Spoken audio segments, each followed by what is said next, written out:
Greetings, YouTube, and welcome to a very surprising and, dare I say, exciting Wednesday to the contest. See, we knew, based off of a forum post mainly, that we were getting this Love is a Battle Realm 3 with these rewards that look very, very similar to Gwenpool at the movies.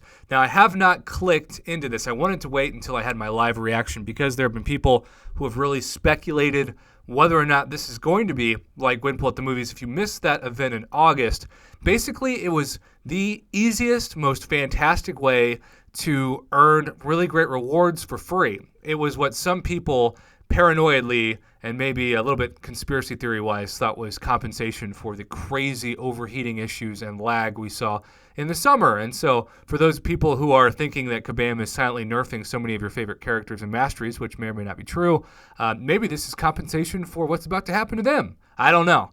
But regardless, we're about to go into that and see what the difficulty is. Full disclosure, I have not looked at it because, like I said, I wanted my first response to be on video. But besides that, we have this new limited Captain Marvel's Combat Clash, which will coincide, I believe, with the new Captain Marvel movie soon to come out.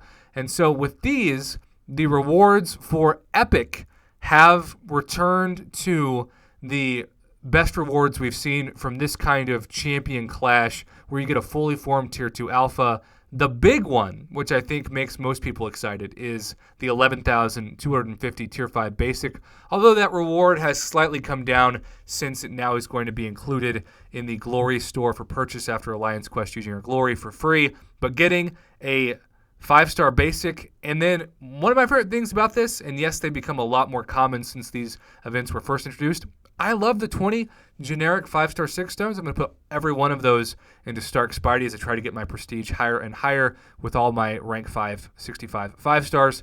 And then, hey, 20% of a 6-star, as you can see, if I was to 100% clear this content, I would basically have enough shards to open a 6-star, which I will do my best to complete all of this before next week. So God willing, when I'm able to be back on YouTube for the first time since before Thanksgiving, I can open up a 6-star live in a live stream. That would be really fun. But yeah, so this is going to be pretty interesting. And if you go into this, because the enemies are often the same, it just gets way, way harder for difficulty once you go along. We can see that the enemies, when you take on that first path, let's just go to path A. Mrs. Marvel, Ironman Infinity War. Hope you have somebody like a Hyperion or a Corvus in your roster. Rogue, Black Widow, and Satan herself, Kamala Khan. And this is all leading, I'm guessing, to the final boss, who it would make sense would be a Captain Marvel, right? I'm sure there's an easier way to do this, but we're just going to follow the paths and go to the final boss. Yep, Captain Marvel.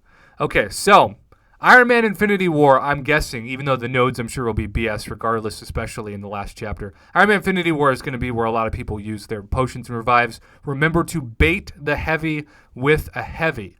That is the secret to success against Ironman Infinity War. Armor break champions also work really well against him. But the big question is, what about this epic difficulty of Love is a Battle Realm? Will this be the same kind of difficulty that we've seen, which is about 2,000 to 3,000 PI on the epic difficulty in August?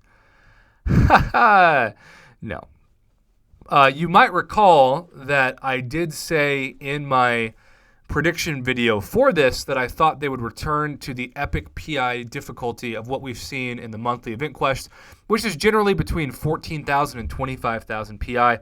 That clearly is the case with this. The nice thing is they're making the boss, this gold pool, the same kind of PI as the others, so it's not like a 30,000 boss like we've seen in the event quests. But we do have quite a bit of nodes on this, including stun immunity, regen, recovery, start with 2 bars of power, plagued mind. So this should be a challenge, especially for those of you that don't have but maybe 1 or 2 rank 4. Maybe you're mostly doing rank 3 5-stars or rank 5 4-stars. But at the same time, enemies that are 15 to 16,000 PI, that should be pretty manageable for most rosters that are uncollected.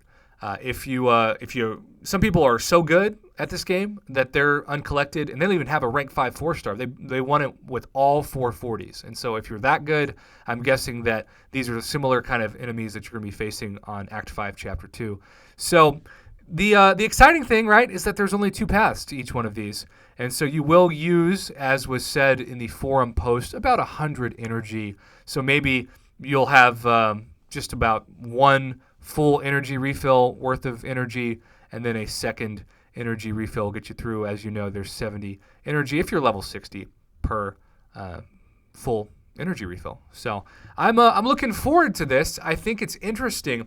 We have this kind of new precedent set in the month of February. Yesterday, we had a random, almost mid-month, 30-day login calendar, which normally never happens. You either get like the 2-week login calendar midway, or you have to wait until the first of the month to get the full month. And so now we've got this new precedent where they could give you multiple login calendars, daily cards, we should say, for the same month. And in February, we got February 1st, both the daily login calendar of both the 5-star Signature Stone bundle and now, yesterday, the Tier 5 Basic and 6-star Shard login calendar. So that's also trying to get users, especially at the very top, to spend multiple $100s a month. So this is basically doubling the bottom line of Kabam's profits for login calendars for the first time. So it definitely milks the whales like never before, but if you can afford it, it also gives people a chance to get really good rewards without having to worry about Alliance War tiers as much, especially if you're now in Alliance.